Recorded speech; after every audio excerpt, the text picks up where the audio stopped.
स्वामी जी, मेरा प्रश्न ये है कि जैसे हम नाड़ी एस्ट्रोलॉजी कराते हैं तो उसमें वो हमारे फ्यूचर के बारे में बताते हैं। तो मैंने भी अपने बारे में कराया तो उसने मेरे बारे में काफ़ी चीज़ें बताई, और जो कि आप देखो कह सकते हो कि उसने ठीक ठाक सही बताई। तो अगर ये सब कुछ सही है, अगर फ्यूचर फिक्स्ड है, तो मैंने उससे एक सवाल पूछा कि क्या मुझे इस जन्म में मतलब एनलाइटनमेंट मिलेगी। उसने मना कर दिया, नहीं मिलेगी। तो इस जन्म में मतलब इस जन्म में ये इवेंट्स फिक्स्ड है, तो मतलब अगले जन्म के फिक्स्ड है, अगले जन्म के फिक्स्ड है। तो मतलब मैं अब कितनी कोशिश कर लूँ मुझे नहीं मिलेगी क्या? मतलब फिर तो मैं कुछ कर ही नहीं सकता। तो फिर क्या करना चाहिए? ऐसा नहीं है। देखो, अगर मुझे एक कागज पेन दे देंगे तो मैं बड़ा अच्छे से समझा पाऊंगा। एक कागज पेन दे दो मुझे, ये तुम इसको चलने दो, रिकॉर्डिंग में भी आने दो कि मैं कह रहा था। तो कुछ चीजें हैं जिन्हें कागज पेन से बहुत अच्छे ढंग से समझा जा सकता है। एस्ट्रोलॉजी और ये जो विज्ञान है ज्योतिष वगैरह के, ये अपने आप में तो एक विज्ञान है, लेकिन ये हर एक पे इम्प्लीमेंट नहीं होती। जैसे किसी ज्योतिष से पूछो कि ये मेरे भैंस के बारे में बता दीजिए, है ना, कि इसकी उम्र कितनी होगी, वो कंफ्यूज हो जाएगा। जबकि भैंस का भी तो एक जीवन है, नहीं है ना। चलिए थोड़ा सा कुछ चीजें समझ लेते हैं, इस पे थोड़ा सा समझाता हूं। ये एक लकीर है, सपोज दैट ये आपकी चेतना की है, ये आपकी चेतना की है, ये आप पैदा हुए हैं यहां तक जाने के लिए, लेकिन आप अकेले कहां हैं? तो आपकी चेतना में ये एक पिता की भी चाहें घुसी हुई हैं, फिर पिता की चाह में ये माँ की हैं, बहन की हैं, समाज की हैं, हिंदू की हैं, मुसलमान की हैं, मोदी जी की हैं, सब सब घुसी हुई हैं। इस तरीके से ये चलती। अब ये हौच पौच हो गया। इसे कहते हैं कि एक रेखा दूसरी रेखा को काट सकती है, और एक रेखा दूसरी रेखा के साथ मिलकर लंबी हो सकती है, स्ट्रांग भी हो सकती है। तो ये मिक्सअप विज्ञान चलता है। तो असली चीज ये है कि ज्योतिष में हम उलझते हैं इसलिए क्योंकि कहीं ना कहीं भविष्य में हमारा रस है। और सच बात यह है, रस इसलिए है क्योंकि हमारी सारी यात्रा ही भविष्य के लिए है। लेकिन भविष्य हो, चाहे वर्तमान हो, चाहे अतीत हो, ये इंसान की समझ के दायरे हैं जिनके माध्यम से वो जिंदगी को समझने की कोशिश करता है। सच में कोई अतीत या भविष्य जैसी चीज नहीं होती। अगर अगर नेचुरल उस पर देखो, अगर बियॉन्ड चले जाओ, तो अतीत जैसी चीज भी नहीं होती, ना कोई भविष्य जैसी होती, ना वर्तमान होती। ये सिर्फ कहने की बातें हैं, और ये समझाने के ढंग से ही एक विज्ञान खड़ा हो गया जिसको ज्योतिष नाम दे दिया। बहुत सही में अगर बात हम ये समझें तो हम ये समझ सकते हैं कि एक ही दुनिया में कई दुनियाएं एक साथ चल रही हैं। कई दुनियाएं एक साथ चल रही हैं। आप एक सोच लेके बैठे हैं और आप उस पर एक्टिव हो जाते हैं, इससे आपका विज्ञान डेवलप होने लगता है। ज्योतिष, मेरा मानना यह है कि ज्योतिष का विज्ञान दो चीजों से मिलकर खड़ा होता है। एक है कुंडली और एक है हस्तरेखा। हस्तरेखा जब हम देखते हैं, सपोज दैट मैं हाथ देख रहा हूं, तो हस्तरेखा से मैं अपना स्वभाव देखता हूं। स्वभाव कई तरीके से पता लगते हैं। उंगली को दबाया, खून का दौरान कैसा है, इससे पता लग जाता है कि आदमी की फिजिक कैसी है, थोड़ा स्वस्थ है कि नहीं है। फिर लंबी उंगलियां हैं, इससे पता लग जाता है कलात्मक होगा। उसके पीछे की भी साइकोलॉजी है, फिर साइकोलॉजी पे साइकोलॉजियां चलती है ना। तो ऐसे हाथ देख के बहुत सारे इंसान की फितरत पता लग जाती है। जैसे कि महिलाओं के हाथ देख के पता लग जाता है घर में काम करती नहीं करती, चाकू के निशान बता देते हैं, है ना। जो चाकू के निशान नहीं पड़ते, इसका मतलब बड़ा सोफिस्टिकेटेड लाइफ जी रही है, संघर्ष की लाइफ नहीं है इसकी। चॉपिंग बोर्ड यूज कर तो वही सारी चीजें। तो अब जिसके पास चाकू के निशान होंगे उसके चॉपिंग बोर्ड तो नहीं होगा लगभग, ये बात फिक्स है। तो इनसे एक साइकोलॉजी निर्मित होती है। लेकिन फिर होता है कुंडली विज्ञान। कुंडली विज्ञान क्या है? कुंडली विज्ञान ये कहता है अगर सटीक हो, अब सटीक भी कई परिभाषाएं हैं। जैसे वो मानते हैं कि 9 महीने में कौन पैदा हुआ, कई तरीके की गणनाएं लेते हैं। एक वो पैदा होने की टाइमिंग मानते हैं। जैसे एक पदार्थ का तत्व मां के पेट में वो सबसे ज्यादा सिक्योर होता है। देखो, मां के पेट में एक बच्चा है, उसमें जीवन है, लेकिन उसको सांस के लिए नाक नहीं, नाभि से ले रहा है। भोजन मुंह से नहीं, नाभि से ले रहा है। तो उसकी एक अलग तरीके की संरचना है, वहां पे वो एक सिक्योर है। इस दुनिया से अलग हटके उसकी एक दुनिया है, क्योंकि वो एक दुनिया के अंदर है। इसलिए उसके ऊपर अभी बाहर चीजों की छाप नहीं है, उसके ऊपर सारी छाप उसकी मां की पड़ेगी, या जो बीज पिता का है उसकी छाप पड़ेगी। तो अंदर तो संरचना वही होगी, लेकिन जैसे वो गर्भ से बाहर आएगा, अचानक ही चारों तरफ की जो रेडिएशंस हैं, जो चारों तरफ की गति हो रही है, उसके आधार पे उसकी खुद की एक इलेक्ट्रोमैग्नेटिक फील्ड तैयार होगी। वो इलेक्ट्रोमैग्नेटिक फील्ड कई तरीके से तैयार होती है। सूरज कितनी दूरी पे है, शनि ग्रह कितनी दूरी पे है, अब ये सब जब चलते हैं तो इनकी एक साउंड्स होती है। हमको वो साउंड सुनाई नहीं देती, क्योंकि कान हमारे इतने कैपेबल नहीं है उसे सुनने के लिए, लेकिन उनकी एक ध्वनि होती है। वो ध्वनि ही आगे चल के इलेक्ट्रोमैग्नेटिक फील्ड पे खास तरीके के प्रभाव डाल देती है। तो उससे तय होता है कि कौन से माहौल में एक बच्चा जन्मा।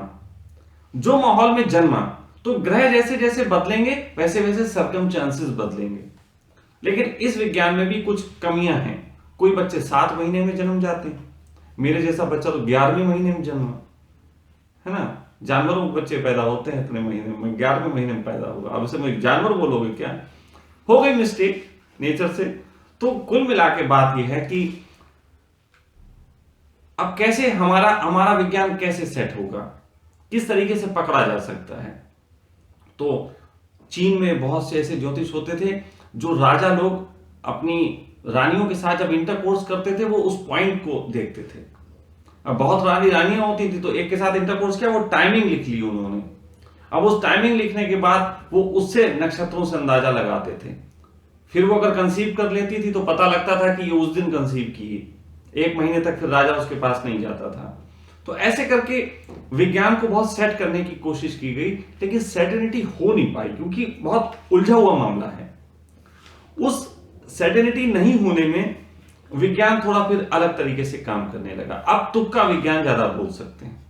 100% कोई भी ज्योतिष नहीं बोल सकता कि सबके ऊपर बात फिट हो जाएगी, लेकिन कईयों के ऊपर फिट होती। फिर बताने के ढंग हैं।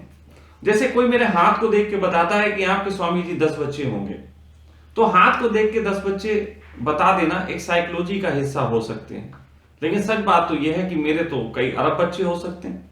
वास्तविक तो इतने आदमी बच्चे लेके पैदा होता है, अब इतने बच्चे तो हो नहीं सकते। फिर कोई कहता है कि स्वामी जी आप इंजीनियर बनेंगे कि डॉक्टर बनेंगे कि क्या बनेंगे। तो पहली बात तो यह है कि पृथ्वी के कौन से हिस्से पे तुम बता रहे हो, वो हर जगह तो इंजीनियर बन नहीं सकता, है ना। तो विज्ञान जब सच में काम करता है, तो कोई भी विज्ञान हो बिना साइकोलॉजी के काम नहीं करता। बहुत मतलब सच बात यह है, कोई भी विज्ञान बिना साइकोलॉजी के काम नहीं करता, क्योंकि साइकोलॉजी जो है देश काल परिस्थिति के हिसाब से तय होती है। ठीक है। अब तुम्हें उसने किसी ने बताया कि तुम इंजीनियर बनोगे, तुमने तुरंत विश्वास कर लिया कि इंजीनियर बनोगे। मैं इसको ऐसा कह सकता हूं, अगर मैं इसकी गणना की बात करूं तो गणना कैसे मैं करूंगा। मैं ये कहूंगा कि बेटा आपने दोनों हाथ दिखाओ, तुम ये दोनों हाथ मुझे दिखाओगे, मैं देखूंगा एक वर्किंग हैंड तुम्हारा कौन सा है। जैसे मेरा वर्किंग हैंड राइट है, तो मैं कहूंगा कि आप दोनों हाथ क्यों देखें। दोनों हाथ इसलिए देखिए कि जब न्यू बॉर्न बेबी पैदा होता है, कभी भी देखो, जो न्यू बॉर्न बेबी पैदा होता है उसके दोनों हाथों की रेखाएं एक जैसी होती, सेम, क्योंकि दोनों हाथ उसके एक ही जैसे होते हैं। फिर वो जिस हाथ से वर्क करता है उसकी वर्किंग के तरीके से उसकी रेखाओं में परिवर्तन आता है। ठीक है। तो बचपन कैसा उसका पैदा हुआ था, नेचर ने उसे किस तरीके के गट्स लेके पैदा किया था, ये हाथ की गणना बता देती है। लेकिन फिर यह भी बताता है कि इस गट्स का उसने क्या यूज करके अपनी जिंदगी में अच्छा किया, क्या बुरा किया, ये चेंजेस बता देते हैं। ठीक है। लेकिन अगर किसी व्यक्ति के हाथ में चेंजेस हैं, दोनों व्यक्ति की मेन रेखाएं दोनों हाथों की चेंज हैं, इसका मतलब यह है कि इस आदमी का भरोसा नहीं है कि जैसा लिखा था वैसे ही करेगा। समझ रहे हो? अगर दोनों हाथों की रेखाएं मैच खाती हैं तो मैं सोचूंगा कि इस आदमी का थोड़ा भरोसा हो सकता है कि इस पे जो मैं विज्ञान बोलूंगा वो फिट होने की संभावना है। ठीक है, तो ऐसे करके विज्ञान का पता लगता है, वो देखा जा सकता है। फिर साइकोलॉजी शामिल हो जाती है। हम आपसे बातचीत करके जान सकते हैं कि एक आदमी का चाल ढाल कैसी है। जैसे आईएएस की ट्रेनिंग होती तो अलग तरीके की चाल ढाल होती, जो कॉलेज स्टूडेंट होते हैं उनकी अलग तरीके की चाल ढाल होती है, फिर इंजीनियरिंग कॉलेज की अलग तरीके की चाल ढाल होती है, और फिर डॉक्टर के कॉलेज की अलग तरीके की चाल ढाल होती है, आर्ट साइड के स्टूडेंट की अलग चाल ढाल होती है, साइंस साइड के स्टूडेंट की अलग चाल ढाल होती है, गरीब परिवार का लड़का साइंस साइड पढ़ रहा है उसकी अलग चाल होती है, और अमीर घर का लड़का जो है वो आर्ट साइड से पढ़ रहा है उसकी अलग चाल होती है। तो इतने सारे विज्ञान हैं। जो व्यक्ति जितना अच्छा साइकोलॉजिस्ट होगा वो उसी विज्ञान को उतनी अच्छे ढंग से पेश कर सकता है। जैसे कृष्ण बहुत जबरदस्त साइकोलॉजिस्ट थे, वो इंसान को समझ जाते थे कब ससुरे को डराना है, कब क्या करना है। लेकिन कृष्ण जैसे भी जो भगवान थे, उन्होंने 16 ललित कलाओं की ट्रेनिंग दी थी, शिक्षा थी। 16 ललित कलाएं।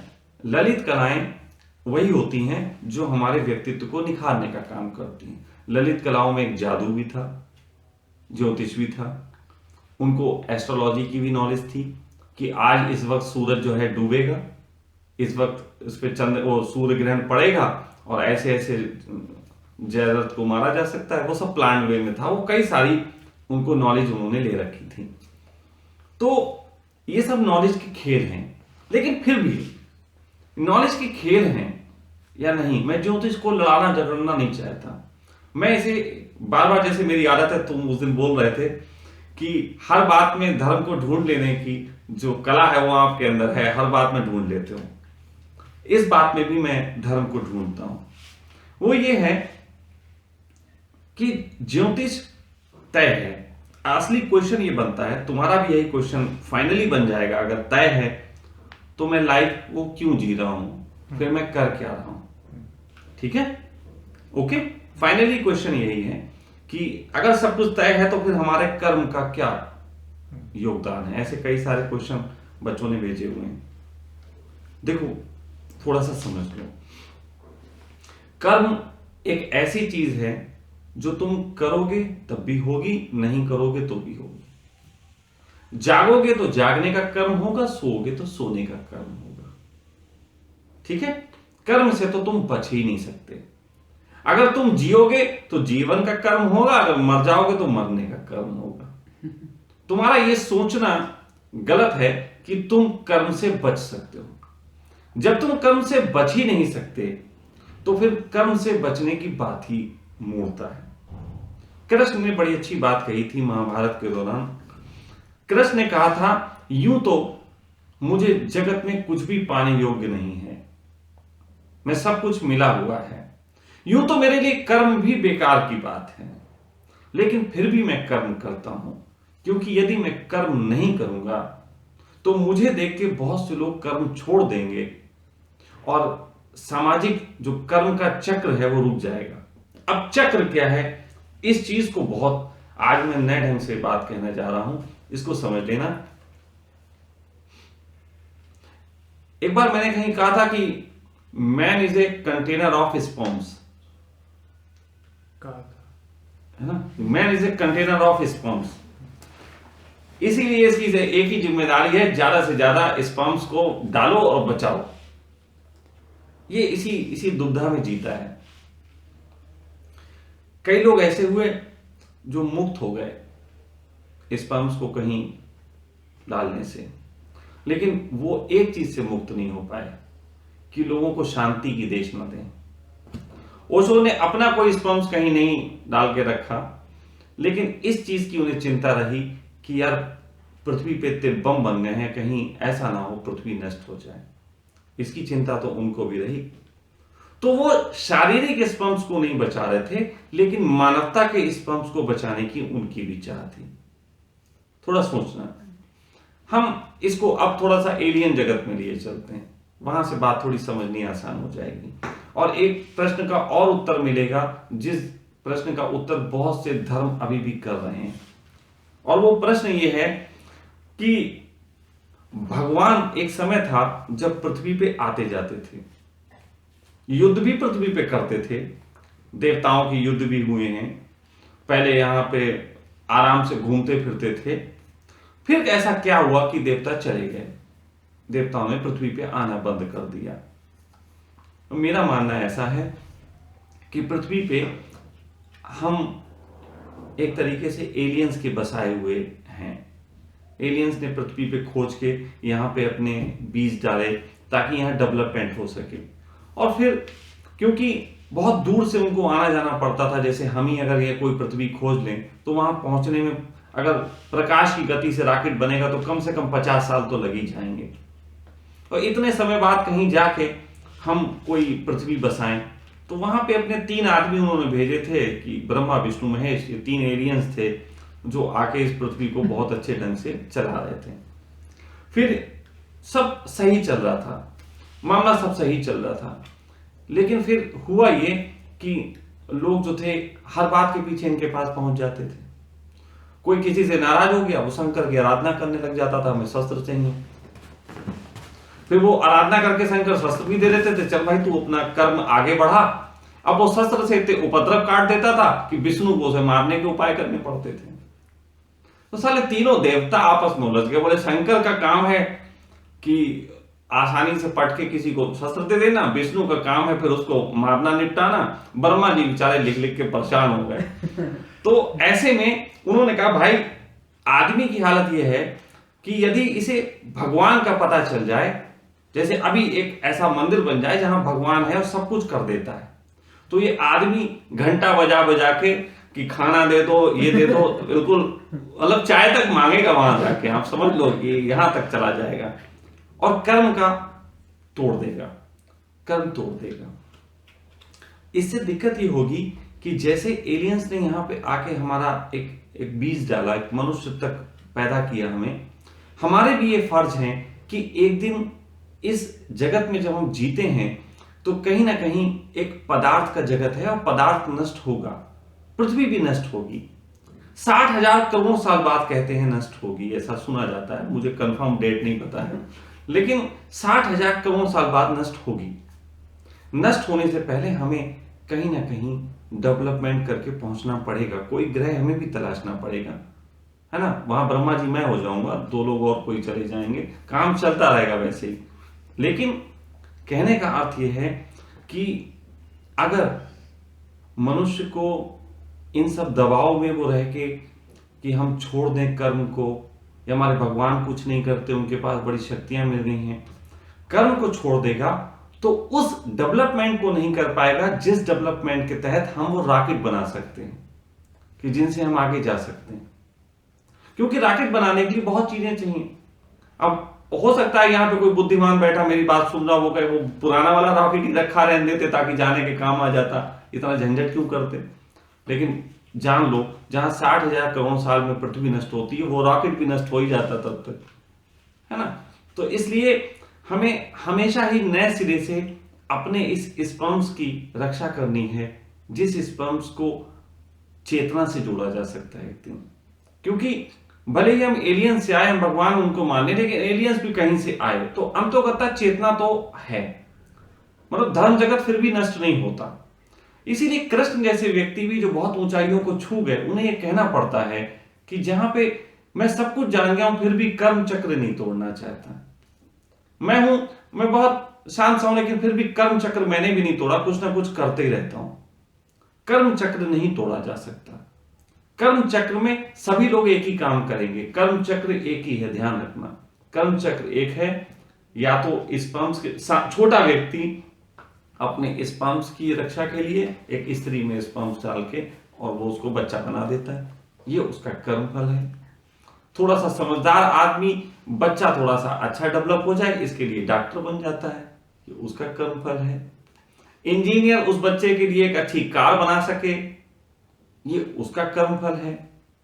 इसी तरीके से ये कर्म फल है ना, कि इंसान को अपने कर्म करते रहने चाहिए, लेकिन सारा ही कर्म का जगत जुड़ा स्पर्म से ही है। जो एनलाइटेड हो जाते हैं वो कहते हैं मनुष्यों को शांति सिखाओ, कहीं ये बम ना फोड़ दें। किसी भी लेवल तक चले जाओ, तो मुझे उठा के दिखाओ कि इसके अतिरिक्त इस जगत में कोई कुछ कर रहा हो। कोई कुछ कर ही नहीं रहा, है ना। सब एक स्त्री के अंदर क्वालिटी प्रेम की आ गई, है ना। वो प्रेम की क्वालिटी भी एक डेवलपमेंट का हिस्सा है। आज से 50,000 साल, लाख साल पहले जब स्त्री होती थी, वो जानवर की तरह रेप होता था। उसके बाद थोड़ी संपन्न हुई तो वो रेप की बजाय किसी के संगत में रहने लगी, थोड़ी सिक्योरिटी पे आई। फिर उससे भी आगे आई कि सिक्योरिटी छीनी तो उनका, एक स्त्री जितनी ज्यादा पुरुष उसकी तरफ आकर्षित होते थे उतना ही महत्वपूर्ण समझी जाती थी। लेकिन ये सब एक डेवलपमेंट का हिस्सा थे। अब आज की स्त्री बहुत इमोशनल है। इमोशनल होने में क्या है, वो जरा बच्चे को अच्छे ढंग से पाल पाती है, अच्छे ढंग से बड़ा कर पाती है। कुछ कमियां इसमें भी हैं, अभी ये भी आगे डेवलप होगा तो उसे बदल जाएगा। लेकिन कहीं ना कहीं स्त्रियां भी वही काम कर रही हैं कि बच्चे को कैसे और बेटर किया जाए। पहले एक जमाना था जब उनको रेप करके बच्चे पैदा होते थे, वो जमाना था कि स्त्री को अपना स्पर्म्स वही चाहिए, उसी पुरुष का चाहिए जो ताकतवर पैदा हो, क्योंकि तब ताकत वाला ही जिंदा रह सकता था। उससे आगे जब ताकत का युग चला गया तब वो युग आ गया कि 100 आदमी एक कुनबे में हो सकते हैं, वो किसी भी ताकतवर को मार देंगे। तो उसे एक ऐसा स्पर्म चाहिए था कि जो एक व्यक्ति का हो, जो परिवार से आए और उसके साथ साथ 50 लोग सुरक्षा करने वाले भी हो। तो ये सब डेवलपमेंट का हिस्सा है। तो हमें कर्म हम नहीं त्याग सकते। हम जानते हुए भी कि मेरा क्या भविष्य है, कर्म नहीं त्याग सकते। कर्म तो करना ही पड़ेगा, लेकिन उस कर्म को करने का थोड़ा सा अच्छा ढंग हो सकता है। जैसे आप ट्रेन में बैठते हो, आपको मालूम है कि मैं जाऊंगा फला जगह उतरूंगा, होता नहीं होता है। तो ट्रेन में आपका कर्म फल आप त्याग थोड़ी ना देते हो। मूंगफली खाते हो, पड़ोसी से बातचीत करते हो, हेडफोन पे गाने सुनते हो, मूवी देखते हो, चैटिंग करते हो, वो कुछ करते हो ना। कर्मफल तो नहीं त्याग दिया, जबकि तुम्हें भविष्य पता है कि तुम वहां जाके उतर जाओगे। फिर भी तुम लोगों के एड्रेस ले लेते हो, उनसे उनकी साइकोलॉजी जानने लगते हो, सब कुछ करते हो। तो ये जीवन, इसे कृष्ण कहते हैं खेल बना लो। ये खेल है, इसे खूब खेलो, इसमें कोई थकने की जरूरत नहीं है। लेकिन ऐसा मत खेलो कि तुम्हारा ट्रेन में ही झगड़ा शुरू हो जाए सीट के पीछे। मैं बहुत समय पहले की बात है, एक बार एक जर्नी कर रहा था, बड़ा अच्छा सा संदेश है, दे देता हूं इसी वीडियो के बीच में। तो मैं एक बैठा हुआ था बेंच पे, वहां 5 लोग बैठे थे, मतलब एक बेंच पे 5 लोग। तो 5 लोग सही बैठे थे, खुश थे। फिर एक और व्यक्ति आया, बोला भाई थोड़ा सा जगह दे दे। तो मैं उठ के खड़ा हो गया, मैंने कहा भाई आप बैठ जाओ। बोले नहीं आप भी बैठो, लेकिन थोड़ी सी जगह दे दो हमें। हमने कहा तो मेरा अनुभव कहता है कि हम 5 लोग इसमें अच्छे से बैठे हैं, अभी 5 लोग सुखी हैं। लेकिन तुम जिस तरीके से जगह मांग रहे हो, फिर इसी पे 6 दुखी बैठेंगे। तो इसलिए मैं हट जाता हूं। मैं एक दुखी चलेगा, लेकिन 6 दुखी क्यों हो, तो तुम 5 सुखी हो जाओ। ये भी ढंग हो सकता है, नहीं तो सीट के चक्कर में ही जूता लाते हो जाती हैं, बहुत तरीके के झंझट हो रहे हैं। तो अगर खेल हो जाएगा तो तुम मजा लोगे। कई बार गुस्सा करके भी मजा लेना पड़ता है, ऐसी बात नहीं है, लेकिन वो एक ढंग होता है। गुस्सा हुआ, प्रेम हुआ, कोई भी चीज तब तक खेल है जब तक वो तुम्हारे चित्त को प्रभावित नहीं करती। जिस दिन चित्त को प्रभावित कर दे, उस दिन चाहे प्रेम हो चाहे हिंसा हो, सभी गलत होती। चित्त को छूनी नहीं चाहिए, है ना। तो मेरा मानना यह है कि भविष्य क्या है, ये सब क्या है, एस्ट्रोलॉजी में हम फंसे, इनमें फंसे, अपना भविष्य तुम जान भी लो, तुम भविष्य जान भी लो, लेकिन तुम्हारा खेल नहीं छूट सकता। हाँ, फिर बोरियत आ सकती है। इसलिए मेरा मानना यह है कि भविष्य को जानने का झंझट नहीं पड़ना चाहिए। जो लोग अभी समझ के स्तर पे वहां नहीं पहुंचे जहां पे वो भविष्य को जान के उसको टर्न कर सकें या उसका कुछ अच्छा उपयोग कर सकें, जो लोग उस स्तर पे नहीं पहुंचे, उन्हें भविष्य को नहीं जानना चाहिए, वो बोरियत होती है।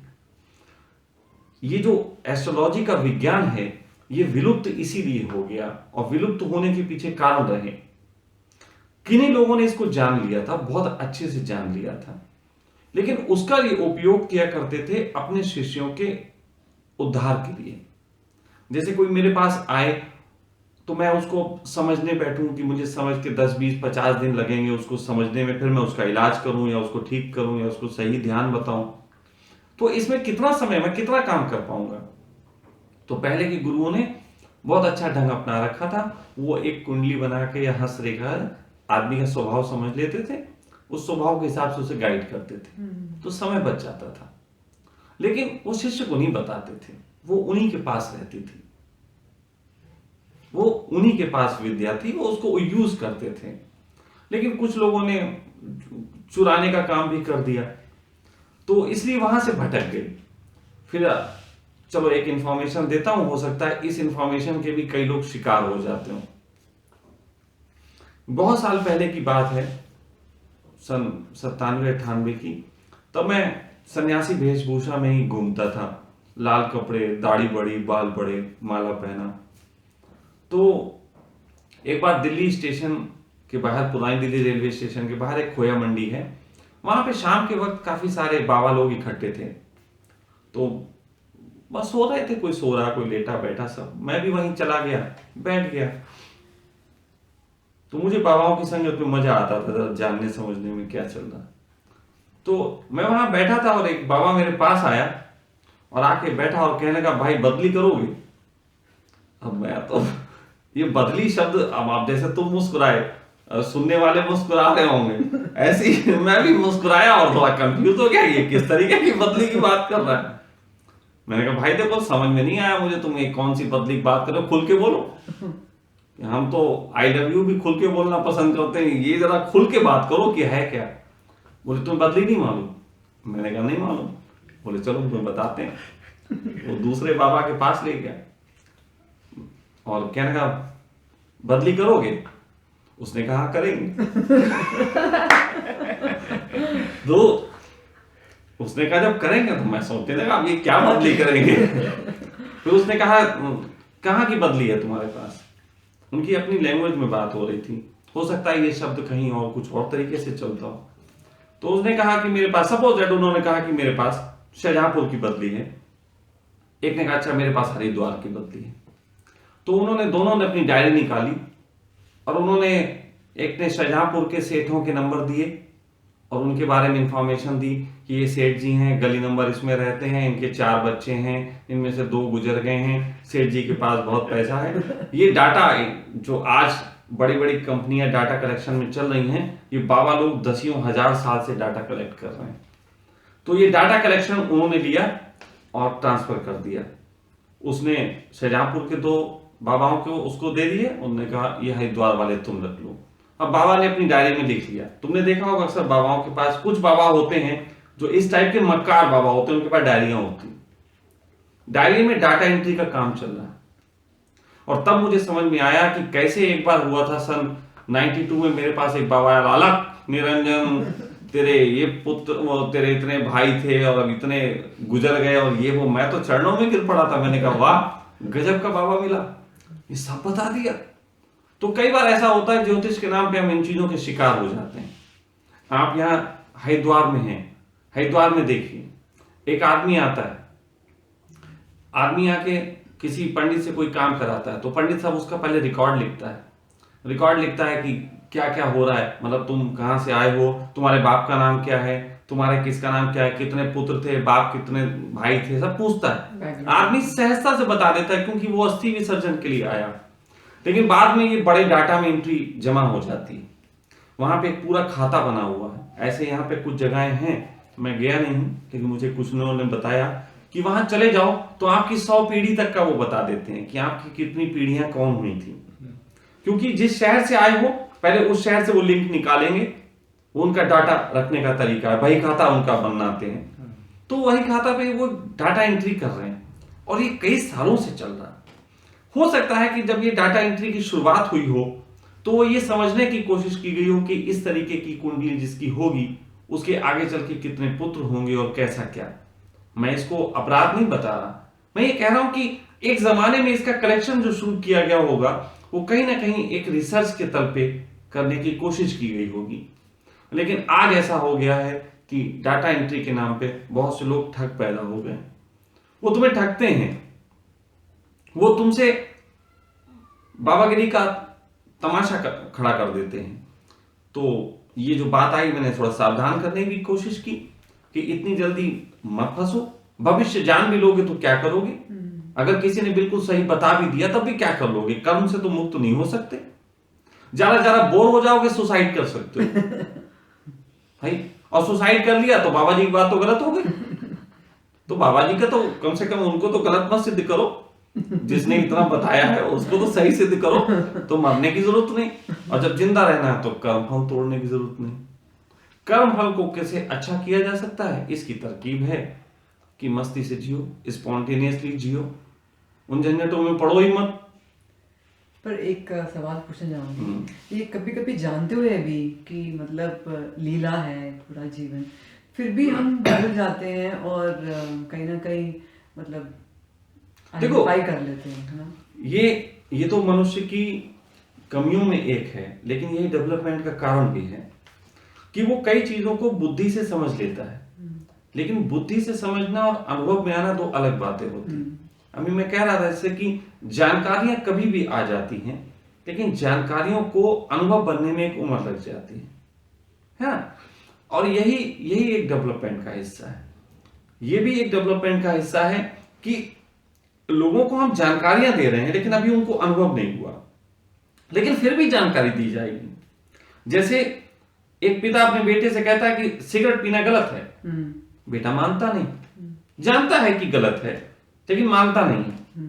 फिर ऐसे वो पीता रहता है, लेकिन पिता बार बार समझाता है। फिर एक दिन ऐसा होता है कि एक खांसी बढ़ जाती है और डॉक्टर समझाता है कि सिगरेट पीना गलत है, तब तुरंत समझ में आ जाता है। लेकिन ये समझ में आना की शुरुआत वहां से हो गई थी जब उन्होंने बताया था। ठीक है, तो मैं मानता हूं कि बहुत से लोगों को ये समझने के बाद भी उसको इंप्लीमेंट करने में दिक्कत आएगी। ये कभी कभी से होता है, पूरी टाइम नहीं होता। लेकिन समझें, वो समझ में आना, वो सुन लेना, वो शॉर्ट टाइम मानना, इस चीज की तैयारी है कि एक दिन तुम फुल टाइम भी मानोगे। शॉर्ट टाइम भी मानना इस चीज को दर्शाता है कि एक दिन तुम्हारा चित्त इसको फुल टाइम मान सकता है। अभी अनुभव में आने में समय लगेगा। जैसे अभी हम लोगों को डाटास तो दे देते हैं, लेकिन उस डाटास को पूरे तरीके से वो समझ पाए इसकी समझ नहीं देते। मैं अभी इसको एक और बात बता रहा था। मैंने कहा था कि जब मैं तुम्हें कोई बात बताता हूं तो बताने में मेरे शब्द हैं। एक जरा सा ये कह सकता हूं कि आप मुझे देख रहे हैं, तो दो इंद्रियां केवल आपकी शामिल हैं। थोड़ा समझना, आप टीचर हैं, आपको मालूम है बच्चे जब अच्छे से पढ़ नहीं पाते थे तो उनसे कहा जाता था बेटा बोल बोल के पढ़ो, उंगली रखो। अब होता क्या है, हमारा माइंड जो है उसके पास इंफॉर्मेशन 5 इंद्रियां ही पहुंचाती हैं। हमारी 5 इंद्रियां, आंख, नाक, जुबान, कान और स्पर्श, ये 5 इंद्रियां ही उस तक इंफॉर्मेशन पहुंचाती हैं। तो एक इंद्रिय अगर इंफॉर्मेशन पहुंचा रही, सपोज दैट मैंने कहा कि आ से आम, तो आ से आम को तो मैं बोल रहा हूं, याद कर रहा हूं, लेकिन उसके पीछे मेरे अंदर चल रहा है मम्मी ने दूध नहीं दिया, वो दिमाग में चल रहा है। आंखों में चित्र जो है कुछ और आ रहे हैं, जुबान पे आ से आम है, तो वो हमारी मेमोरी में नहीं बैठेगा, क्योंकि एक साथ कई इंद्रियां उसको अपनी अपनी इंफॉर्मेशन पहुंचाने पे लड़ रही हैं। तो ऐसे में जब कई इंद्रियां मिलके एक इंफॉर्मेशन पहुंचाती हैं, ज्यादा इंद्रियां, जैसे कि बच्चे ने लिखे पढ़ा तो बच्चे को जल्दी याद होता है, क्योंकि कई इंद्रियां एक ही बात को सपोर्ट कर रही हैं, तो माइंड में वो चीज बैठ जाती है। समझ रहे हैं आप बात? सारे 5 सेंसर्स को। तो फ्यूचर्स में ऐसा होगा कि हम आपको केवल बातों से समझाएं, ऐसा नहीं संभव होगा। इन बातों के साथ कुछ चित्र भी होंगे। जैसे लोग फिल्मों की बहुत बात मान लेते हैं, गाने बड़ी जल्दी याद हो जाते हैं और पढ़ाई नहीं याद होती। गाने इसलिए जल्दी याद होते हैं क्योंकि वहां चित्र भी शामिल है। और हमारी सबसे बड़ी इंद्री आंख है, क्योंकि काफी सारी इंफॉर्मेशन एक समय में पहुंचा देती है। इसके बाद डाटा कलेक्ट करने की जबरदस्त क्षमता है। तो चित्रों से हम बहुत प्रभावित होते हैं। तो फ्यूचर में ऐसा, जैसे अभी 5D आ गई, जैसे अभी 7D आ गई, लेकिन फिर भी ये अभी केवल चित्रों तक सीमित रह गए। एक दिन ऐसा होगा कि हम जब किसी की बात सुनेंगे तो जब वो बोलेगा हवा, तो एक चित्र में हवा पहुंचेगी, एक हवा भी चल जाएगी, ऐसे सेंसर्स आ जाएंगे। आगे चल के ऐसा होगा कि हमें नॉलेज जो है वो हमारी पांचों इंद्रियों को एक वक्त में एक ही सी इंफॉर्मेशन मिलेगी, और तब वो इंफॉर्मेशन अनुभव में जाएगी, अभी नहीं जाती। अभी मैं आपको एक बात बता रहा हूं, बुद्धि को समझ में आ रही, लेकिन चार इंद्रियां विरोध में चल रही हैं, और फिर चार इंद्रियों से मिलके आपका जो मन है वो भी उस पर काम कर रहा है। तो इसलिए भविष्य में ऐसा होगा कि आप कई तरीके से उसको समझा पाएंगे, एक ही वक्त में कई डायमेंशन, कई इंद्रियों के माध्यम से एक सी इंफॉर्मेशन पहुंचेगी, और तब वो वक्त होगा जब इंसान को अनुभव भी उस चीज का उसी वक्त दिया जा सकेगा जिस चीज की उसको इंफॉर्मेशन दी जाती है। अभी वो हो नहीं पाया है। अगर कुछ ऐसे वैज्ञानिक हो जो मेरी बात सुन के इस पे प्रयोग करना चाहें तो मेरे पास आ जाए, मैं बता सकता हूं तरकीब कि कैसे करके हम वो डिजाइन कर सकते हैं कि चीजों को हम बिल्कुल परफेक्शन के साथ लोगों को दे दें। क्योंकि ये 5 सेंसेस का ही मामला सब खेल तो सारा वही है ना, आप जिस चीज से सीख रहे हैं गेट तो वही है, उन गेटों से कौन क्या आएगा। जैसे सपोज दैट बीच में हम हीरा रख दें और 5 रस्तों से कहें कि दौड़ो, जो जल्दी पहुंचेगा उसका हीरा, तो कोई एक ही को तो मिलेगा ना, पांचों को तो नहीं मिलेगा। तो उसी तरीके की बात है कि 5 इंद्रियों में कौन सी इंद्री पहले इंफॉर्मेशन पहुंचा लेती है। मैंने पहले भी एक बार कहा है कि आप कार चलाते हैं, आप कार चलाते वक्त कई बार अच्छे चित्र देख लेते हैं, पीछे से हॉर्न कोई बजाता है, आपको सुनाई नहीं पड़ता, एक्सीडेंट। तो इसका मतलब है कि आंखों की इंद्री कानों की इंद्री पे हावी हो गई थी। उसी तरीके से कभी ऐसा होता है कि आप कोई अच्छी आवाज सुन रहे होते हैं और आगे देखना भूल जाते हैं, ठुक जाती है गाड़ी। तो वो तब होता है जब कानों की इंद्री आंखों की इंद्री पे भारी हो गई होती है। तो अलग अलग टाइमिंग पे, और फिर ये भी है कि अलग अलग टाइमिंग्स पे अलग अलग इंद्री टॉप पे होती हैं। दिन में 5 वक्त नमाज का भी एक कंसेप्ट इसीलिए बनाया गया था कि अलग अलग वक्त पे जब हम एक कृत्य करेंगे तो हो सकता है कोई एक फायदा किसी एक इंद्री को गहरा मिल जाए, और अलग अलग वक्त पे अलग अलग इंद्रियां एक्टिव होती हैं, तो सभी को सेटिस्फाई करना है। तो ये बहुत अभी तो विज्ञान ब्रॉड है बहुत। इसका संबंध ये चक्रों से भी है क्या? देखो अभी चक्रों में मत आ जाओ, विज्ञान थोड़ा फंस जाएगा। अभी इसी चीज को रहने दो, फिर चक्रों के लिए अलग से उठा लेना, फिर मैं चक्रों पे पूरी बात कर लूंगा, है ना। तो फिलहाल इसी से संबंधित बात है। हाँ, फ्यूचर से रिलेटेड मतलब जो आपने बताया कि आप ये कह रहे हो कि हम फ्यूचर प्रेडिक्ट कर सकते हैं या नहीं कर सकते, उसके झंझट में हमें पढ़ना नहीं चाहिए। नहीं पढ़ने की जरूरत, तो प्रेडिक्ट भी कर लेते हो तो फिर क्या है, बोलियत होगी। तो क्या हमारी फिर चाहतें पूरी होंगी इस जगत में? अगर मतलब उसके लिए हमें प्रयत्न करना चाहिए। प्रयत्न तो करोगे, तो अगर पूरी नहीं होगी तो फिर हम प्रयत्न क्यों करें? नहीं, ये किसने कह दिया पूरी नहीं होती? क्योंकि फ्यूचर तो फिक्स्ड है। वो फिर मैंने पहले अभी या तो चित्र बना के दिखाया था, मैं उसको कागज लेने भेजा था, तब तुम्हें बात समझ नहीं आई। फिक्स है, ये फिक्स है कि तुम इस रास्ते पे चलोगे तो एक दिन तुम हरिद्वार पहुंच जाओगे, लेकिन ये फिक्स नहीं है कि बीच में एक गाड़ी चला रहा आदमी शराब पी के तुम्हें ठोक नहीं देगा। आप समझो, एक रेखा दूसरे रेखा को काटती है। चाहते सबकी हो सकती हैं, जिसकी सबसे मजबूत होगी वो काम करेगी। जैसे 5 इंद्रियों की मैं बात कर रहा हूं, जिसकी 5 इंद्रियां परफेक्ट वे में काम करेंगी वो अपने लक्ष्य को जल्दी पाएगा, बाकी नहीं पा सकते। इसीलिए पहले कहा जा सकता था सबसे पहले आपकी नियत होनी चाहिए, फिर नियत के ऊपर आपका वर्क होना चाहिए, फिर जो भी आप काम करते हो उसका अभ्यास होना चाहिए। सब चीजें जब परफेक्शन के साथ होगी तभी चीज होती है। ये बहुत जरूरी है। इसीलिए लाखों लोग चल रहे हैं, करोड़पति सब बनना चाहते हैं, सब बन कहां पाते हैं? क्योंकि पाइपलाइन एक है जिससे रोज एक दिन में मान लो 5 लोग करोड़पति बनते हैं, इसकी वो है, लेकिन पैदा तो 50 लाख हो रहे हैं।